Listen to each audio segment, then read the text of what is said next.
O hematócrito é um exame de parâmetro laboratorial responsável por avaliar a porcentagem de glóbulos vermelhos, também conhecidos como hemácias, células vermelhas ou eritrócitos, no volume total de sangue.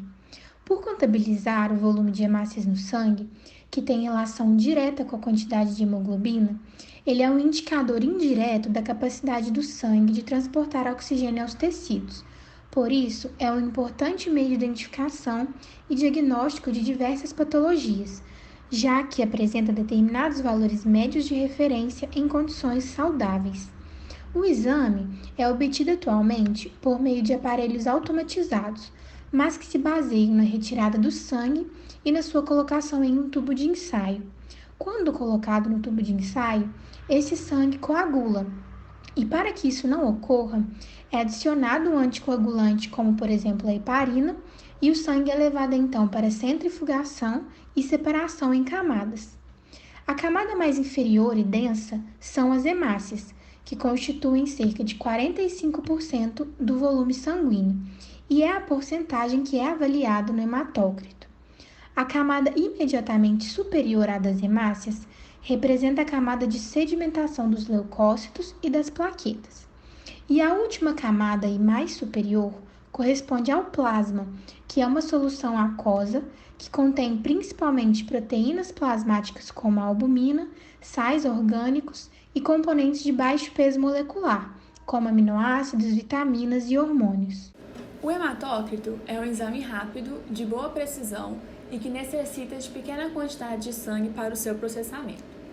Seu resultado é expresso em porcentagem de eritrócitos em relação ao sangue total. Por exemplo, um hematócrito de 40% significa que há 40 ml de hemácias em 100 ml de sangue. Usam-se alguns valores de referência, como, em mulheres, o valor considerado normal é entre 35% e 45%, em homens entre 40% e 50%, e em crianças a partir de 1 ano, 37% a 44%. É um exame recomendado quando se tem suspeitas de algumas doenças, como a anemia, policitemia ou desidratação. Nesses casos, o valor encontrado é ou maior ou menor que os valores de referência. Um valor baixo de hematócrito pode indicar anemia, isto é, carência de hemácias, ou sangramento, com perda destas. Um valor alto de hematócrito pode indicar policitemia, ou seja, aumento do número de hemácias no sangue devido a uma produção exagerada. Mas também pode indicar desidratação, uma vez que o volume de plasma diminui, levando a uma porcentagem maior de eritrócitos. Restam-se algumas observações acerca desses valores padronizados. Nas gestantes, o hematócrito diminui devido ao aumento do volume plasmático. E em pessoas que vivem em grandes altitudes, tem o hematócrito elevado, como resposta à baixa quantidade de oxigênio no ar dessas regiões. Bom, dando prosseguimento ao trabalho, nós vamos falar agora sobre os monócitos. Os monócitos fazem parte dos elementos figurados do sangue. Relembrando um pouquinho, o sangue é composto basicamente por dois elementos, pelo plasma e pelos elementos figurados do sangue. Vão compor esses elementos figurados os glóbulos vermelhos, as plaquetas e os glóbulos brancos, que também são denominados leucócitos. Os monócitos vão fazer parte dessa última família, a família dos leucócitos, mais especificadamente dos leucócitos agranulócitos. Mas o que significa isso de ser um leucócito agranulócito? Leucócito, porque ele participa do sistema de defesa do organismo, celular e humoral, e agranulócito, porque ele possui no seu citoplasma apenas grânulos primários ou inespecíficos, que não são nada mais do que os lisossomos. Diferentemente dos leucócitos granulares, que possuem, além dos grânulos primários, grânulos secundários ou específicos, que vão determinar o tipo de leucócito granulócito. Se ele vai ser um neutrófilo, se ele vai ser um basófilo ou se ele vai ser um eosinófilo. Bom, nesse slide vocês podem ver um esfregaço sanguíneo, que é uma técnica na qual se coloca uma fina camada de sangue na lâmina, vai corar essa lâmina e ela é visualizada no microscópio óptico. No centro da imagem, indicado pela seta aí, vocês podem ver a imagem de um monócito em meio a uma grande quantidade de glóbulos vermelhos. Nessa segunda imagem, nós colocamos a figura do livro do Katzenbaum. Eu não sei direito falar. Mas só para esclarecer um pouquinho sobre como que é formado esse monócito. Vocês podem ver que todos os elementos figurados do sangue estão aí e eles são derivados de um único tipo celular, uma célula-tronco hematopoética, que está representada na figura no lado esquerdo superior. Essa célula se encontra no adulto na medula óssea vermelha. Ela vai poder se diferenciar em dois tipos celulares, duas grandes famílias. Ou vai se diferenciar em uma célula-tronco mieloide, ou ela vai se diferenciar em uma célula-tronco linfóide. A célula-tronco linfóide vai originar uma linhagem celular que é produzida na medula óssea, mas essa linhagem não é maturada na medula óssea. Ela vai para algum órgão linfóide para ser maturada. Como nós vimos no semestre passado, o linfócito T, por exemplo, vai ser maturado no timo. Já as células troncos mieloides vão originar outras células que serão produzidas e maturadas na medula óssea. No caso dos monócitos, as células troncos mieloides vão se diferenciar em unidades formadoras de colônias do tipo granulócito macrófago. Essa unidade formadora de colônia, o UFC, na imagem a primeira, vai se diferenciar ainda na medula óssea em uma célula denominada monoblasto. O monoblasto está lá em cima, na primeira fileirinha lá.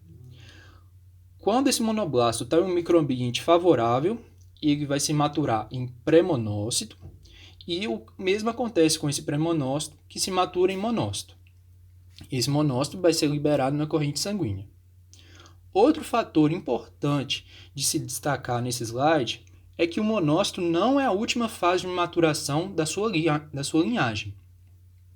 Ele fica alguns dias no sangue. No livro do Katzenbaum está falando que é de 12 a 100 horas. E depois ele faz a diapedese, migrando para outros tecidos, onde ele vai se maturar em macrófago. E também atuando, como macrófago, como apresentador de antígenos em uma célula fagocitária. A depender do órgão para onde esse monócito migrou, o macrófago pode receber outras denominações. Eu não sei falar o nome certinho, mas eu pelo menos vou tentar.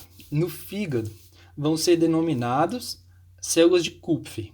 Na epiderme, células de Langerhans. Além disso, nós já estudamos no semestre passado que o macrófago também pode migrar para o tecido ósseo, atraídos por fatores quimiotáxicos, e lá ele vai interagir com a membrana do osteoblasto por meio da proteína RANQ e da RANQ-L, sendo induzido a se maturar em um osteoclasto. Para reafirmar isso, o Junqueira coloca no seu livro que os monócitos representam apenas uma fase da maturação da célula mononuclear fagocitária, que depois de alguns dias ele vai fazer a diapedese e vai compor os macrófagos. Agora que nós já esclarecemos alguns aspectos importantes da vida do monócito, nós vamos abordar a morfologia dessas células. Os monócitos são os maiores leucócitos circulantes. Além disso, como ele é um leucócito agranulócito, ele é uma célula mais esférica, ao contrário dos leucócitos granulócitos, que possuem muitas irregularidades na sua membrana. Seu núcleo, normalmente, é excêntrico e, por causa dessa típica invaginação que vocês podem ver aí na imagem, possui uma forma de um rim ou de uma ferradura. Esse núcleo vai conter de 2 a 3 nucleolos e seu citoplasma tem pouquíssimos poliribossomos livres, retículo endoplasmático bem pouco desenvolvido. Ele possui muitas mitocôndrias, mas essas mitocôndrias são pequenas. Já o complexo de Golgi é bem desenvolvido. O monócito é basófilo e ele contém muitos grânulos azurófilos acinzentados que são muito pequenos e difíceis de enxergar no microscópio óptico. Nós colocamos essa outra imagem para visualizar melhor as estruturas. Ela é de uma eletromicrografia de um Atlas Online, e como não tem mouse, nós preferimos colocar a foto colorida, porque fica mais fácil de indicar as estruturas. Em azul, nós podemos ver o núcleo em forma de ferradura ou rim. Próximo da invaginação do núcleo, pode ser visível o complexo de Golgi, em amarelo bem clarinho, cercado por várias mitocôndrias indicadas em vermelho. Além disso, em todo o citoplasma existem várias vesículas pequenas, em cinza, que representam os grânulos primários. Os monócitos correspondem, em média, de 2 a 8% dos linfócitos circulantes. Um aumento no número de monócitos caracteriza a monocitose, o que pode sinalizar uma leucemia, uma infecção causada por bactérias ou parasitos, ou uma doença autoimune. Já a diminuição do número de monócitos circulantes se denomina monocitopenia. Ela é mais rara, observada em casos de tratamento com corticosteroides. Bem, em termos gerais, eu acho que era isso que o grupo queria falar sobre o tema proposto. Agradecemos, esperamos que todos tenham compreendido.